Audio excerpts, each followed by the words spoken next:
They say life flashes before your eyes when you die. For me, Clara Evans.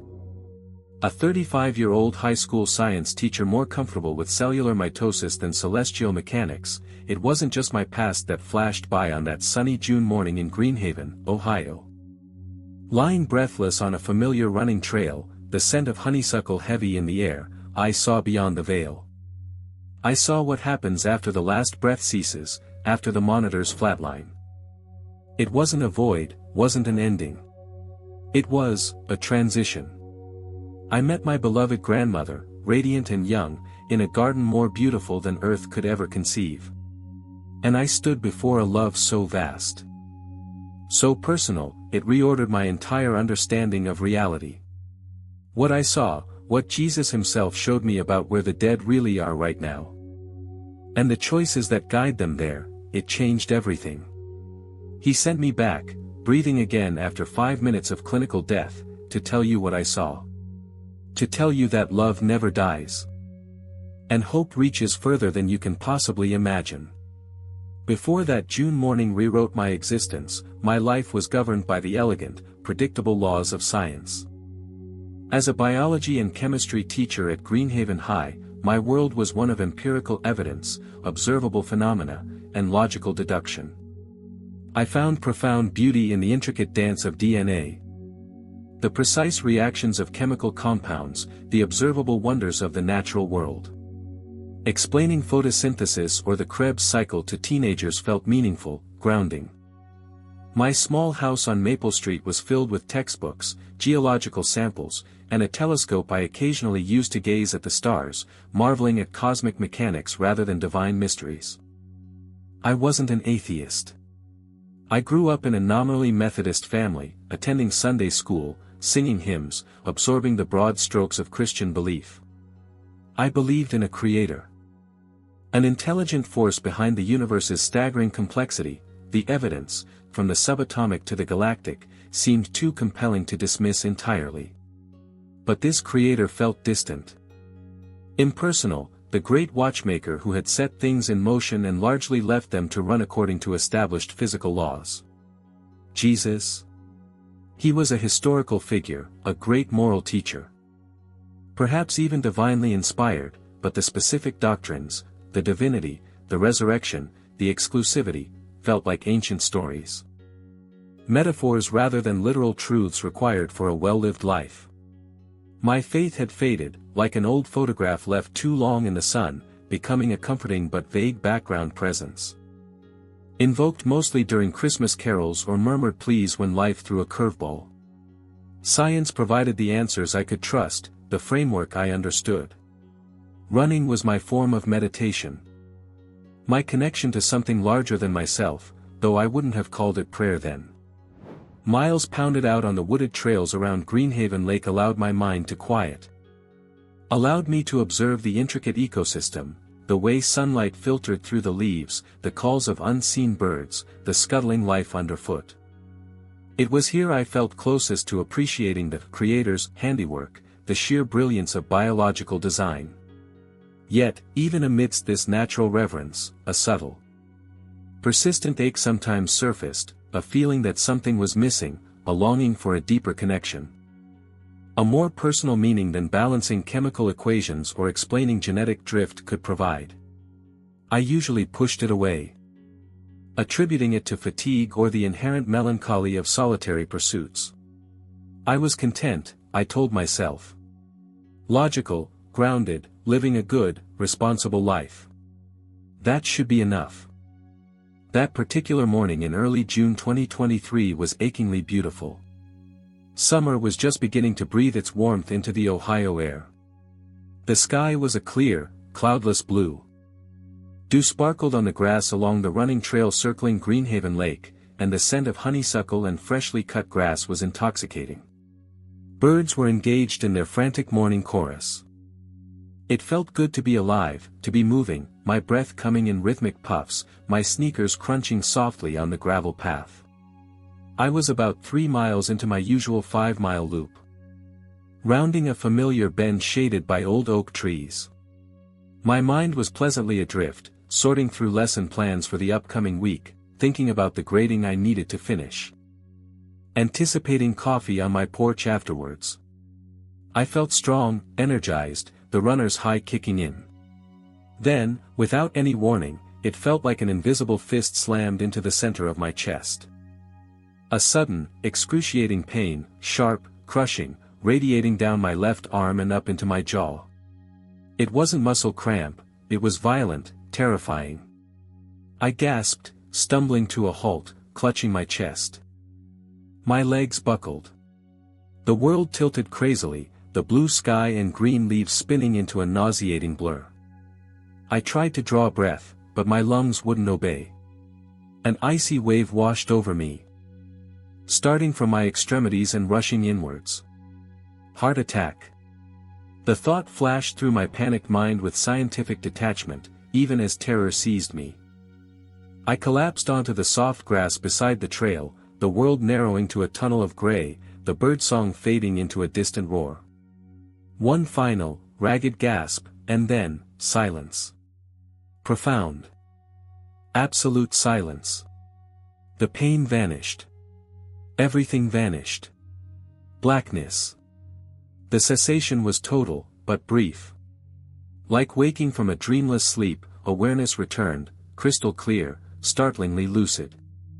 But utterly transformed. I wasn't in the body anymore. I knew this instantly, instinctively. The agonizing pain was gone, the struggle for breath forgotten. I felt, weightless. Free. Floating gently a few feet above the running trail. Below me lay my own body, sprawled awkwardly on the dew-kissed grass, running shoes askew, one hand still loosely clutching the chest area. My face was pale, lips already tinged with blue, eyes closed. Motionless. It looked like a discarded mannequin, strangely separate from the me that was observing. Just then, another runner. An older man in a red tracksuit, rounded the bend and saw me. His eyes widened in shock. He rushed over, knelt down, shouted my name, though I couldn't hear him clearly, sounds were muted, distant. He fumbled for his phone, dialing 911, his voice trembling as he described the location and situation. Young woman collapsed. Not breathing. Looks like cardiac arrest. Minutes that felt like seconds passed. I watched, detached, as the paramedics arrived, sirens wailing, their movements efficient, practiced. They surrounded my body, ripping open my running shirt. Attaching defibrillator pads. Clear, someone shouted, and I saw my body convulse unnaturally as the electricity surged through it. No response. Starting compressions. The rhythmic pushing began. A desperate attempt to force life back into the unresponsive form below. Logically, I knew this was a desperate situation. My science teacher brain understood the implications of cardiac arrest. The dwindling chances of survival with each passing moment. I should have been terrified, frantic, willing them to succeed. But I wasn't. An overwhelming, inexplicable peace enveloped my consciousness like a warm, soft blanket. It wasn't mere detachment, it was a positive state of being, calm, serene, utterly free from fear or pain. It felt more natural, more real, than the frantic struggle for physical survival happening below. It was as if the true me had simply stepped out of a failing machine and was now observing its attempted repair from a place of perfect safety and tranquility. The paramedics continued their efforts. Loading my body onto a gurney, continuing CPR, preparing transport. But my awareness was already shifting. The scene on the trail, the flashing lights, the urgent voices, began to feel less immediate. Less important. A new focal point emerged, a light, appearing in my field of awareness, distant at first, but incredibly bright and compelling. It radiated not just light, but warmth, love. And an irresistible invitation. A gentle current began to draw me towards it, away from the earthly scene, towards a reality I couldn't yet comprehend but felt undeniably drawn to explore. Yielding to the gentle, loving pull, I turned my awareness fully towards the light. The scene on the running trail dissolved completely, not into darkness, but into the brilliance of this beckoning luminescence. I found myself moving, or being moved, through what felt like a tunnel, though it wasn't confined or claustrophobic. It was vast, expansive, and composed entirely of living, flowing light. The light wasn't a uniform white, it was a kaleidoscope of unimaginable colors swirling and blending together like liquid rainbows. Hues I had no names for, possessing a depth and vibrancy that made earthly color seem faded and dull. These colors weren't just visual. They seemed to resonate with emotion. Deep indigos pulsed with profound peace, brilliant golds radiated pure joy, soft pinks emanated unconditional love. And there was music, or what my soul interpreted as music. It wasn't coming from a source, it was the environment. Complex harmonies, interwoven melodies. Celestial choirs singing wordless hymns of praise and welcome. The sound washed over me, through me, cleansing my consciousness, dissolving the last vestiges of earthly worry, fear, or identity. The logical, analytical mind of Clara Evans, science teacher, was silenced, overwhelmed by the sheer beauty and spiritual power of this experience. I felt incredibly loved. Not just appreciated or cared for, but immersed in an ocean of perfect, unconditional love that permeated everything. It felt like the very essence of existence in this place. All the doubts, the subtle anxieties, the existential questions that had sometimes troubled my earthly life, they simply ceased to matter, answered not by logic, but by the overwhelming presence of this love. The tunnel seemed to lead somewhere, towards an even brighter, more concentrated source of the light and love. The sense of homecoming intensified. I felt like a traveler returning after a long, arduous journey, nearing the destination I had always, deep down, longed for without fully realizing it. The anticipation wasn't anxious, but joyful, peaceful, certain. I was approaching the heart of reality, the source of all this beauty and love. As I emerged from the tunnel of living light, I found myself in a place of breathtaking beauty that made even the most glorious earthly landscape seem like a pale imitation. It felt like an infinite garden or meadow, bathed in the same warm, loving light I had traveled through. Rolling hills, covered in grass that shimmered with countless shades of green and gold, stretched towards a horizon that seemed both infinitely distant and intimately close. Flowers bloomed everywhere in astonishing profusion, not in cultivated beds, but in wild, joyful drifts of color. Their petals weren't just colored, they seemed to glow from within, radiating soft light and intricate patterns. Their fragrance filled the air, not a single scent, but a complex perfume blended from countless exquisite aromas, evoking feelings of pure bliss, peace, and nostalgia for a home I'd never consciously known. A river, clearer than any crystal, flowed through the landscape, its surface sparkling as if diamonds were scattered upon it, its sound like gentle, harmonious laughter. And I was not alone. Other beings of light moved through this garden, some individually, some in groups, their forms radiant, their movements graceful, emanating profound peace and joy. They seemed to be communicating, interacting, perhaps learning or simply being in blissful communion with the environment and each other.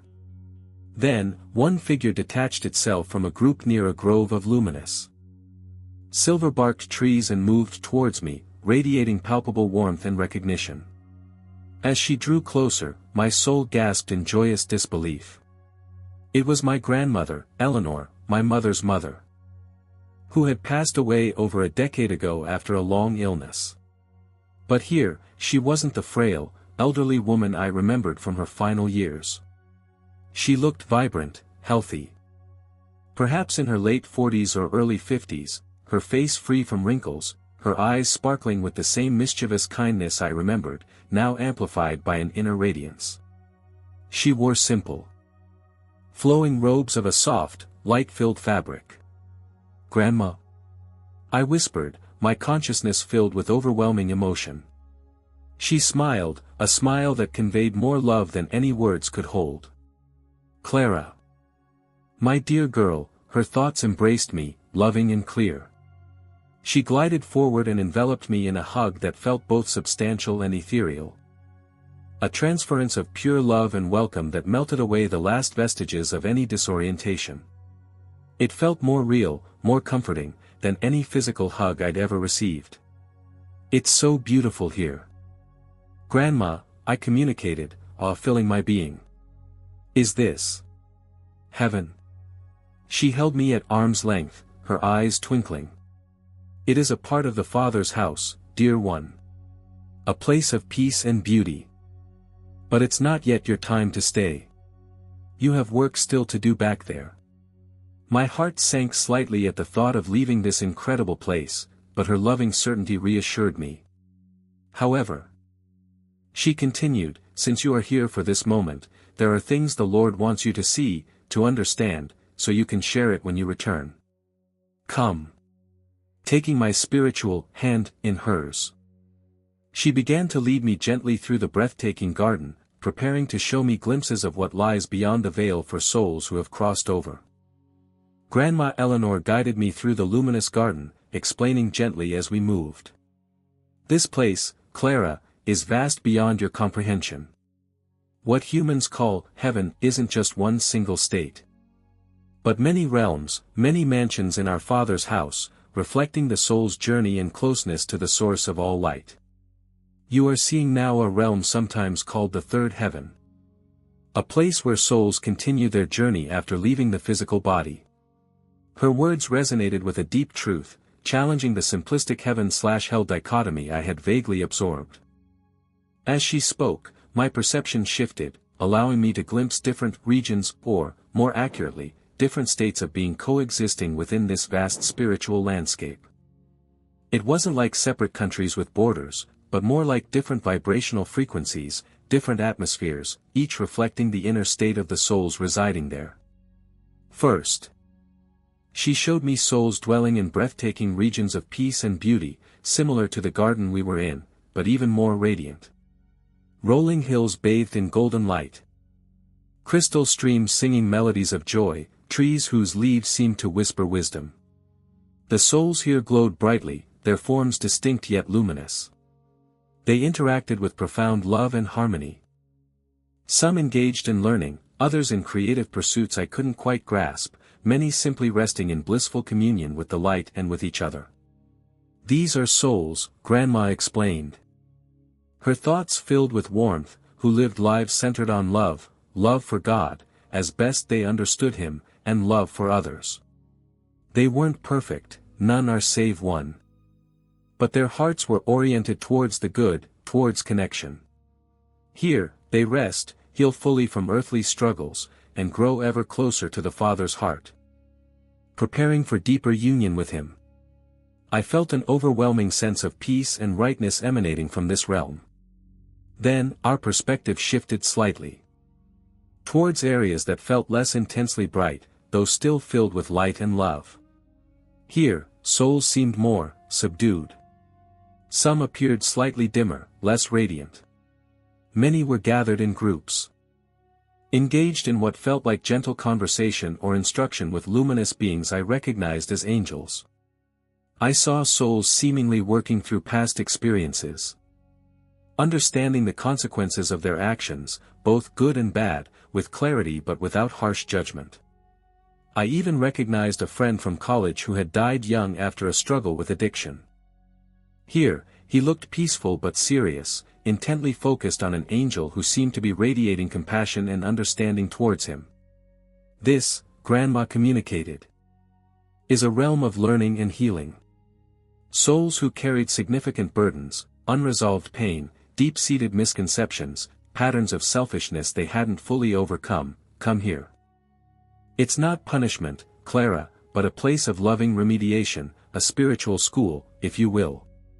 Here, aided by grace and loving guides, they confront their lives with honesty, learn the lessons they missed, forgive and are forgiven, and are gently purified and prepared to move closer to the full intensity of God's light. The journey here might take time, though time is different here, depending on the soul's willingness to learn and heal." Finally, she allowed my awareness to perceive realms that felt heavier, dimmer. Not blackness or fire, but regions permeated by shadows, where the light seemed distant, muffled. The atmosphere felt somber, filled with a sense of confusion, regret, and deep sadness. Souls here appeared indistinct. Their forms clouded, often isolated from one another, seemingly lost in reviewing their own earthly mistakes or trapped in cycles of negative emotions like anger, bitterness, or obsessive attachment to things they had lost. I saw a distant relative I knew had lived a very selfish, unkind life. He seemed to be wandering alone in a gray mist, oblivious to the faint light filtering through or the angelic presences occasionally trying to reach him. And here, Grandma's thoughts were filled with sorrow but not hopelessness. Our souls who lived largely turned away from the light. Those who consistently chose selfishness, cruelty, or deliberate rejection of God's love. They are not eternally damned by an angry God, Clara, but are experiencing the natural consequence of their choices, separation from the light, dwelling in the darkness they cultivated within themselves. Yet, even here, hope is not entirely extinguished. The Father's love still seeks them. Prayers from earth reach them. Angelic messengers offer pathways back towards the light, towards repentance and healing. If only they will choose to look up, to accept the help offered. The door is never truly locked from his side. Seeing these different states, understanding that the afterlife wasn't a simple binary switch but a continuation of the soul's journey shaped by earthly choices, yet always held within God's overarching mercy and desire for redemption, profoundly impacted me. As I absorbed the reality of these different states of being, guided by my grandmother's loving explanations, I sensed a shift. The ambient light intensified exponentially, becoming almost blindingly brilliant, yet still warm, still loving. A palpable presence, radiating infinite power, wisdom, and love, filled the entire realm. Grandma Eleanor turned towards the light source with profound reverence, then seemed to gently step back. Her role as guide complete. From the heart of the light, he emerged. Jesus, the being my soul had recognized as the ultimate source. He stood before me, his form clearer now, robed in light that seemed woven from pure energy, his eyes burning with a love so intense it felt like it could incinerate universes, yet so tender it saw the smallest sparrow fall. His presence was absolute authority and absolute grace combined. Clara, his voice resonated within my soul, containing the music of creation and the silence of eternity. You have seen glimpses. Now understand. He didn't need to ask, he knew every question, every doubt, every half-formed belief I held. His gaze penetrated my scientific skepticism, my lukewarm faith, my quiet longing. The universe operates by laws, yes, he communicated, addressing the scientist in me.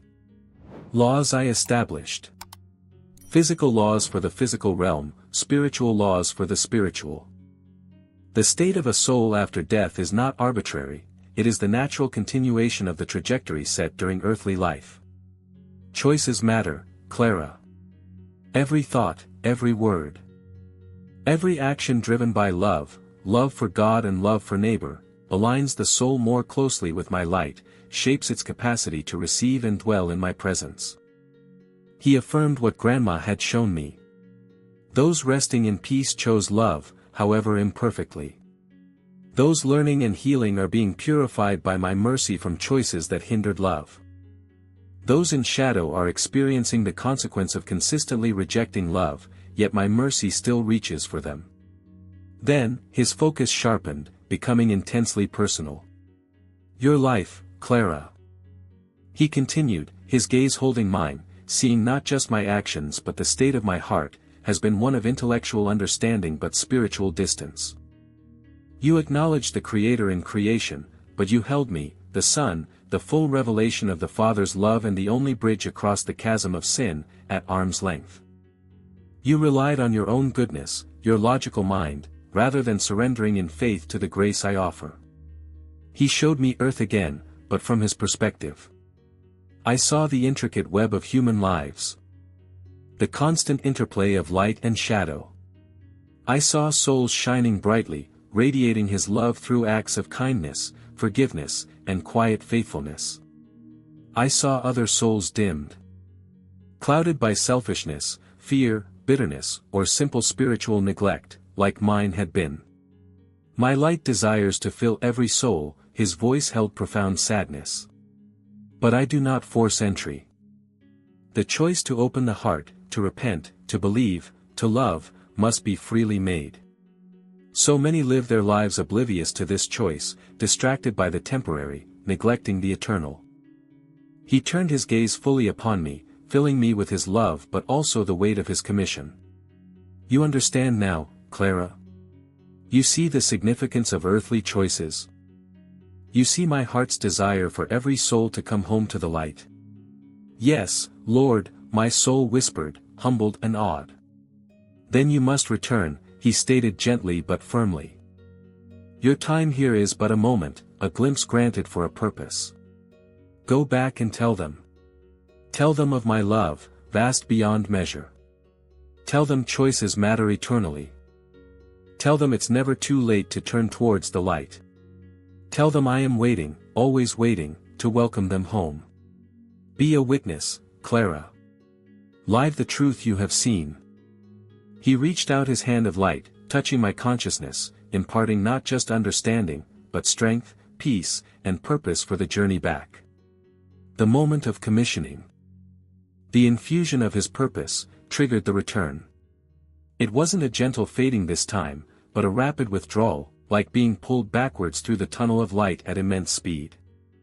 The heavenly music receded, the brilliant colors dimmed, replaced by a rushing sensation, a sense of descending back into density. Gasp. A sudden, violent intake of breath. Raw and painful in my chest. My eyes flew open. Not to the luminous gardens of heaven, but to the concerned face of a paramedic leaning over me inside a moving ambulance. The rhythmic beeping of a heart monitor filled my ears, along with the siren's wail outside. She's back. We've got a pulse. Spontaneous return, the paramedic shouted to his partner. BP is low but climbing. Hang in there, ma'am, you're going to be okay. I was disoriented, my body aching, my chest feeling bruised and sore from the CPR I dimly registered having received. But beneath the physical trauma, my soul was alight with the memory of where I had just been, who I had just met. I learned later that the runner who found me had started CPR almost immediately. And the paramedics had arrived quickly. They had worked on me for nearly 5 minutes with no heartbeat before I suddenly gasped back to life in the ambulance. The doctors at the hospital called it a fortunate resuscitation, attributing it to prompt CPR and perhaps sheer luck. I knew better. It wasn't luck, it was a mission. My recovery was physically straightforward but spiritually transformative. The world looked the same, the hospital room, the concerned faces of my visiting parents. The familiar streets of Greenhaven when I finally went home. But I saw everything through new eyes, the eyes of someone who had glimpsed the spiritual reality underpinning it all. My lukewarm intellectual faith was replaced by a vibrant, personal relationship with the Jesus I had met. My belief in the Creator was now focused, personalized. Centered on the Son who revealed the Father's heart. Science didn't become irrelevant, but it took its proper place, a tool for understanding the how of creation, not the ultimate why or who. I found myself praying naturally, easily, talking to Jesus throughout my day. I started reading the Bible with a hunger I'd never felt, finding His voice, His love. His truth confirming what I had experienced. Returning to teaching science felt different. I still taught biology and chemistry according to the curriculum. Respecting the separation of church and state. But my approach changed. I spoke with more awe about the intricacies of creation. I looked at my students not just as minds to fill with facts, but as eternal souls, each carrying potential for light, each making choices daily. I tried to embody more patience, more compassion, more of the unconditional love I had experienced. Sharing my NDE story has been a gradual process. I spoke first with my pastor, then cautiously with close family and friends. Some were deeply moved, their own faith perhaps rekindled. Others were politely skeptical, suggesting hypoxia or brain phenomena. I didn't argue or try to force belief. I simply shared what I experienced, the peace, the light. The reunion with my grandmother, the glimpses of the afterlife realms shaped by choice, and the overwhelming love and commission of Jesus Christ. My core message is simple. Our lives here matter profoundly. Our choices, especially choices related to love, forgiveness, and seeking God, shape not only our earthly experience but our eternal journey. God's love and mercy are vast, reaching even into the shadows, always offering a path back to the light. And Jesus Christ is that path, the living embodiment of God's love. Waiting to welcome every seeking soul home. Don't wait. Choose love. Choose light. Choose Him. Today. Clara's journey beyond the veil offers profound hope and gentle urgency. It reminds us that death is not an end, but a transition, and that our earthly lives resonate in eternity. Her glimpse into the afterlife suggests a reality shaped by love, learning, and the consequences of our choices, all held within God's infinite mercy. Jesus' message through her is clear: He loves us, He waits for us, and our choices now matter forever. Has Clara's testimony touched your heart or sparked questions in your soul? If so, please like this video and share it with others who might find comfort, hope, or a needed reminder in her words. We invite you to subscribe to our channel and click the notification bell. We are dedicated to bringing you powerful stories of near-death experiences and encounters with the divine every day. Don't miss the incredible testimonies that await. Subscribe today and join our community of seekers.